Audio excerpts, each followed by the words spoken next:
ഏതവനാടാ പറഞ്ഞ ഭൂമിയോരുണ്ടാകുന്നത്. Rolls Royce phantom ഇതുപോലെ എൻ്റെ മുറ്റത്ത് കിടക്കണോ, അതോ റോഡേ പോകുമ്പോൾ ഇങ്ങനെ കൈയടിക്കണോ? ഞാനിപ്പോൾ പറയാൻ പോകുന്നൊരു കാര്യം കേൾക്കുമ്പോൾ നിങ്ങൾ പറയും ഏതാ ബ്രാൻഡത്തെ, അല്ലെങ്കിൽ ചോദിക്കും നീലച്ചടയനല്ലേ.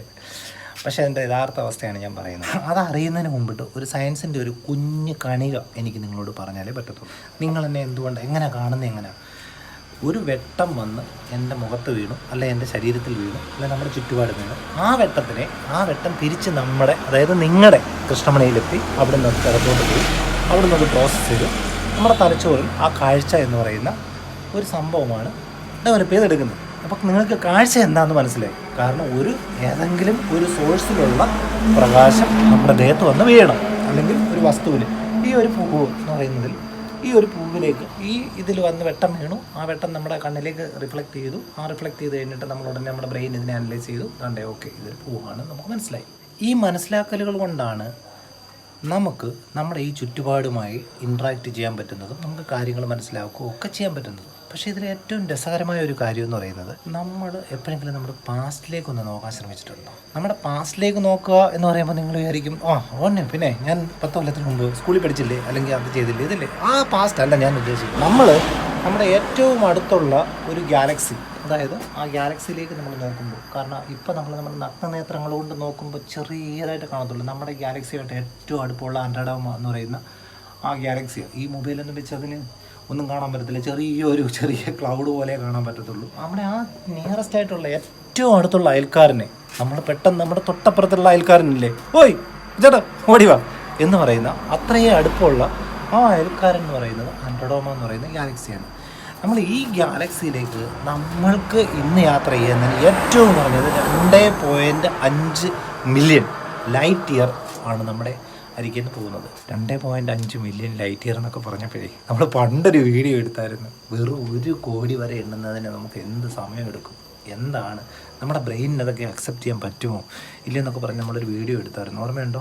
പ്രകാശം 1 വർഷം യാത്ര ചെയ്യുന്ന സ്പീഡിനെയാണ് 1 ലൈറ്റ് ഇയർ എന്ന് പറയുന്നത്. നമ്മളിങ്ങനെ നാക്കുമ്പോൾ 3 ലക്ഷം കിലോമീറ്റർ സ്പീഡിൽ യാത്ര ചെയ്യുന്ന ഈ ലൈറ്റ് 1 വർഷം യാത്ര ചെയ്യുമ്പോൾ ഉള്ളതാണ്. അപ്പം നമുക്കിവിടെ 2.5 മില്യൺ ലൈറ്റ് ഇയർ എന്നാണ് ഞാൻ പറഞ്ഞത്. നോട്ട് 2.5 അല്ല, മില്യൺ ലൈറ്റ് ഇയർ കൊണ്ട് മാത്രമേ എന്ത് ചെയ്യത്തുള്ളൂ, ഇതവിടെ പോയി വീഴത്തുള്ളൂ. ഇനിയാണ് കോമഡി. അവിടെ നിൽക്കുന്ന ഒരാൾ വലിയൊരു ടെലസ്കോപ്പ് എടുത്തിട്ട് നമ്മൾ താഴേക്ക് ഇങ്ങനെ വെച്ച് നോക്കിയാൽ ഇവിടെ കാണുന്നത് 2.5 മില്യണിന് മുൻപ് എന്തായിരുന്നു ഇവിടെ നടന്നിരുന്നത്, അതായിരിക്കും കാണുന്നത്. സംശയമുണ്ടോ നിങ്ങൾ? അപ്പോൾ നമ്മുടെ ഏറ്റവും അടുത്തൊരു ഗാലക്സി ചെന്നിട്ട് നമ്മൾ ഇങ്ങോട്ട് നോക്കുമ്പോൾ കാണുന്നതെന്ന് പറഞ്ഞു കഴിഞ്ഞാൽ അന്ന് ഇവിടെ നടക്കുന്ന, ഇവിടെ ഞാനും ഇയാളൊന്നും ഇല്ലടോ. നമ്മളെ കാണണമെങ്കിൽ ഇനി 2.5 മില്യൺ വർഷം കൂടെ കാത്തിരുന്നതിന് ശേഷം മാത്രമേ ഇന്ന് ഈ വീഡിയോ എടുത്തുകൊണ്ടിരിക്കുന്ന ഞങ്ങൾ രണ്ടുപേരുടെയും ടെക്നോളജിയൊക്കെ ഉണ്ടെങ്കിൽ ഇവിടെ വീഡിയോ ഒക്കെ എടുത്തുകൊണ്ടിരിക്കുന്ന ആൾക്കാരെ കാണണമെങ്കിൽ ഇനി 2.5 മില്യൺ ഇയർ കൂടെ ഇനിയും കഴിയണം. അപ്പോൾ ഈ 2.5 മില്യൺ ഇയർ മുമ്പുള്ള കാര്യങ്ങളാണ് നമ്മൾ കാണുന്നത്. അതിന് ഞാൻ ചെറിയൊരു എക്സാമ്പിളോട് ഞാൻ പറഞ്ഞേക്കാം. ഇപ്പോൾ ഇവിടെ സംഭവിച്ചുകൊണ്ടിരിക്കുന്നതെന്ന് പറഞ്ഞു കഴിഞ്ഞാൽ നമ്മുടെ ഈ ചന്ദ്രനിലേക്കുള്ളത് 3 ലക്ഷം കിലോമീറ്റർ സ്പീഡെന്ന് നമ്മൾ പറഞ്ഞേക്കുന്നത്. സൂര്യനിൽ നിന്നുള്ളത് ഞാൻ ഇന്നാളെ പറഞ്ഞായിരുന്നു 8 മിനിറ്റും 20 സെക്കൻഡും കഴിഞ്ഞിട്ടാണ് ഈ സൂര്യനിൽ നിന്നുള്ള ഇപ്പോൾ അടിക്കുന്ന വെട്ടം. അപ്പം സൂര്യൻ ഇപ്പോൾ അങ്ങ് പോയിരിക്കും, ആരും അറിയത്തില്ല. ഇപ്പോഴും പകൽ നമ്മൾ അറിയുന്നില്ല. 8.5 മിനിറ്റ് കഴിഞ്ഞിട്ടേ നമ്മൾ അറിയത്തുള്ളൂ. എന്ന് വെച്ചാൽ പ്രകാശം ഇങ്ങനെ ആകുന്ന സ്പീഡിൽ ഇവിടെ എത്തിയണക്ക് പോലും ഇതാണ് അവസ്ഥ. അപ്പോൾ നമ്മുടെ ഏറ്റവും അടുത്തുള്ള ഗാലക്സിയിൽ നമ്മുടെ ഒരു ബന്ധു ഉണ്ടെന്നിരിക്കട്ടെ. അപ്പോൾ ഈ കൊച്ചിൻ്റെ കല്യാണം ഉറപ്പിക്കാനാണ് നമ്മൾ വിളിക്കാൻ പോവുകയാണ്. ഫോൺ എടുക്കട്ടോ. അപ്പോൾ നമ്മൾ ഫോൺ എടുത്തിട്ട് വിളിക്കുക. ലൈറ്റിൻ്റെ സ്പീഡ് 3 ലക്ഷം കിലോമീറ്ററാണ്. കൊച്ചേട്ടാ നല്ലൊരു ആലോചന വന്നിട്ടുണ്ട്. ഈ ചെറുക്കനെ ഒന്ന് കെട്ടിച്ചു കൊടുത്താൽ നല്ലതായിരിക്കും. ഇതിൻ്റെ റിപ്ലൈ ഇനി വന്നുകൊണ്ടിരിക്കട്ടെ. ഇതെന്നാ വരണ്ടേന്നറിയോ? ഈ സാധനം 2.5 മില്യൺ ടൈം കൊണ്ട് ആദ്യം അവിടെ ചെല്ലണം. അത് കഴിഞ്ഞിട്ട് 2.5 മില്യൺ എടുത്ത് ഇവിടെ വരണം. ആ കാലത്ത് ഈ പറഞ്ഞവൻ്റെ ഈ ഫോൺ വിളിച്ചവൻ്റെ അപ്പൂപ്പൻ്റെ 5000 തലമുറ കഴിഞ്ഞാൽ അന്ന് ഈ പറയുന്ന ചിലപ്പോൾ ഈ ഭൂമി പോലും ഇവിടെ ഉണ്ടാകണമെന്നില്ല. ചില ശാസ്ത്രത്തെ പറ്റിയുള്ള ചില സത്യങ്ങൾ നമ്മൾ പറയുമ്പോൾ 2 കാറ്റഗറി ആൾക്കാരാണ്. ഒന്നും അറിയാത്തവൻ പറയും ഇവന് ഭ്രാന്ത, കുറച്ചറിയാവുന്ന ആൾക്കാർക്ക് മനസ്സിലാവും. അപ്പം നമ്മൾ ഇതിനെപ്പറ്റി എന്ത് ചെയ്യുന്നത്, ശാസ്ത്ര അവബോധം നമ്മൾക്ക് ഉണ്ടാക്കിയെടുക്കണമെങ്കിൽ നമ്മൾ എന്താ ചെയ്യേണ്ടതെന്ന് വെച്ചാൽ, നമുക്ക് ചിലപ്പോൾ ഒരുപക്ഷെ മനസ്സിലാക്കാനുള്ള ബുദ്ധിമുട്ടുകളും കാര്യങ്ങളും ഒക്കെ ഉണ്ടാവും. പക്ഷെ നമ്മുടെ അടുത്ത ഒരു തലമുറയെ നമ്മളെപ്പോഴും എന്ത് ചെയ്യണം, നമ്മൾ ആ ശാസ്ത്ര അവബോധം ഉണ്ടാക്കി കൊടുക്കണേ. എൻ്റെ ഒരു അമ്മാവിയുടെ കാര്യം ഞാൻ പറഞ്ഞോട്ടെ. ഒരു ദിവസം ഞാൻ അവരുടെ വീട്ടിൽ ചെന്നിരുന്നിട്ട് ഇങ്ങനെ കഞ്ഞി കുടിച്ചുകൊണ്ടിരിക്കുമ്പോൾ അപ്പോൾ അവർ പറയും ഇവനെയൊക്കെ പാള വെട്ടി അടിക്കണമെന്നു. പാള എന്നൊക്കെ പറഞ്ഞാൽ ഞങ്ങളുടെ നാട്ടിൽ ഈ തെങ്ങിൻ്റെ ഒരു സാധനം അത് വെച്ചാൽ വെട്ടി അടിക്കണമെന്ന്. കാരണം മനുഷ്യൻ ചന്ദ്രനിൽ പോയിട്ടുണ്ടെന്ന് പറഞ്ഞിട്ടുണ്ടെങ്കിൽ അവർക്ക് മനസ്സിലായിട്ടില്ല ഇതുവരെ. 2-3 രീതിയിലുള്ള ബോധങ്ങൾ മാത്രമാണ് നമ്മുടെ മുന്നിലുള്ളത്. നമുക്കുള്ളത് മതബോധം നമുക്ക് നന്നായിട്ടുണ്ട്. എന്തൊക്കെയാണ് നമ്മുടെ മതബോധം എന്ന് ഞാൻ പറയാതിരുന്ന എനിക്ക് കുറച്ച് നാളിലൂടെ ജീവിച്ചിരിക്കുക, അതുകൊണ്ട് ഞാൻ അതിനെപ്പറ്റി പറയുന്നില്ല. നമുക്ക് രണ്ടാമത്തെ ബോധം എന്ന് പറയുന്നത് രാഷ്ട്രീയ ബോധം നമുക്ക് നന്നായിട്ടുണ്ട്. കാരണം ആരെയൊക്കെ എപ്പോഴാണ് കൊല്ലേണ്ടതെന്നും എപ്പോഴാണ് നമ്മൾ മരിക്കപ്പെടേണ്ടതെന്നും നമുക്ക് കൃത്യമായിട്ടുണ്ട്.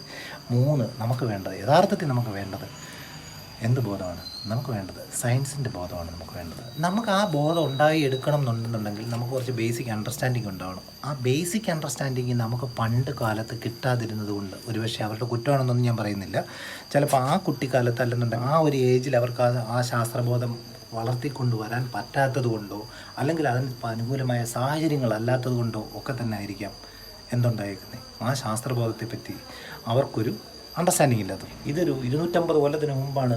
ഇന്ന് നമ്മൾ ഫേസ് ചെയ്തിരുന്ന കഴിഞ്ഞ കൊല്ലത്തെ കൊറോണ എന്ന് പറഞ്ഞാൽ ഇന്ന് ഭൂമുഖത്ത് മനുഷ്യനെന്ന് പറയുന്നൊരു ഒരു സ്പീഷീസ് കാണത്തില്ലായിരുന്നു. കാണും, ഒരിക്കലും അങ്ങനെ സ്പീഷീസ് കാണത്തില്ലായിരുന്നു. കാരണം ടെക്നോളജി ഡെവലപ്പായി, സാങ്കേതികത്വമായി നമ്മൾ ഉയർന്നു വരുമ്പോൾ നമ്മൾ ആ സാങ്കേതികത്തിനെ നമ്മൾ മനസ്സിലാക്കിയതിനെ നമ്മൾ ഷെയർ ചെയ്തതിനെ നമ്മൾ ഇൻ്റഗ്രേറ്റ് ചെയ്തതിനെ നമ്മൾ അഡ്വാൻസ്ഡ് ആക്കി. അതുകൊണ്ട് നമ്മൾ നമ്മുടെ നിലനിൽപ്പിനെ നമ്മൾ പഠിക്കാൻ ശ്രമിച്ചു. ഈ കണ്ടുപിടുത്തങ്ങളുടെയൊക്കെ പിന്നിൽ എത്രത്തോളം ആൾക്കാർ ബുദ്ധിമുട്ടിയിട്ടുണ്ടെന്നും നമ്മുടെ ജീവിതത്തിനെ എത്രത്തോളം മനോഹരമാക്കുന്നതിന് വേണ്ടി എത്രത്തോളം ആൾക്കാർ പണിപ്പെട്ടിട്ടുണ്ടെന്നും കഷ്ടപ്പെട്ടിട്ടുണ്ടെന്നും ജീവൻ കൊടുത്തിട്ടുണ്ടെന്നുള്ളത്. നിങ്ങൾക്ക് ലൂയി പാസ്റ്ററെ പറ്റിയോ അല്ലെന്നുണ്ടെങ്കിൽ അങ്ങനെ മുമ്പുള്ള ആ ഒരു കാലഘട്ടത്തിൽ ഉണ്ടായിരുന്ന ഓരോരുത്തരും അവർ പരീക്ഷണങ്ങൾ അവരുടെ സ്വന്തം ജീവിതത്തിൽ നടത്തിയ പരീക്ഷണങ്ങളുടെ അടിസ്ഥാനത്തിൽ അവരുടെ ലൈഫ് പണയപ്പെടുത്തി. മാഡം ക്യൂരിയുടെയൊക്കെ കഥകൾ വായിച്ചു കഴിഞ്ഞാൽ നിങ്ങളിരുന്ന് കരയും. കാരണം അവരുടെ ഒന്നും ഈ പറഞ്ഞിട്ട് റേഡിയോ ആക്റ്റീവ് കാര്യങ്ങളുമായിട്ടൊക്കെയാണ് അവർ ഇടപെടുന്നത്. ഇന്ന് ഈ കാലത്തിന് പോലും അവതിനെ റിക്കവർ ചെയ്യാൻ പറ്റിയില്ല. അവരവരുടെ ലൈഫ് കൊടുത്ത് അവരുടെ ജീവിതത്തിൽ ശരിക്കും പറഞ്ഞാൽ അവരൊക്കെയാണ് ജീവിച്ച് വന്നത്. നമ്മൾ രാവിലെ എണീക്കുന്നു, ചോറ് ഉണ്ടാക്കി, പഴങ്കഞ്ഞി ഉണ്ടാക്കി, ചക്ക ഉണ്ടാക്കി, എല്ലാം കൂടെ കഴിച്ചു, എല്ലാവരുടെ കഴിഞ്ഞു. ഒരു 10-20 കൊല്ലമായി പിള്ളേരെ ഉണ്ടാക്കി, അത് കഴിഞ്ഞു, പിള്ളേരെ സ്കൂളിൽ വിട്ടു, അവൻ പോയി അങ്ങനെ ചെയ്തു. ഏതാണ്ട് 90 വയസ്സായി, 105 വയസ്സായി, 125 വയസ്സായപ്പോൾ അവൻ ചേർന്നു.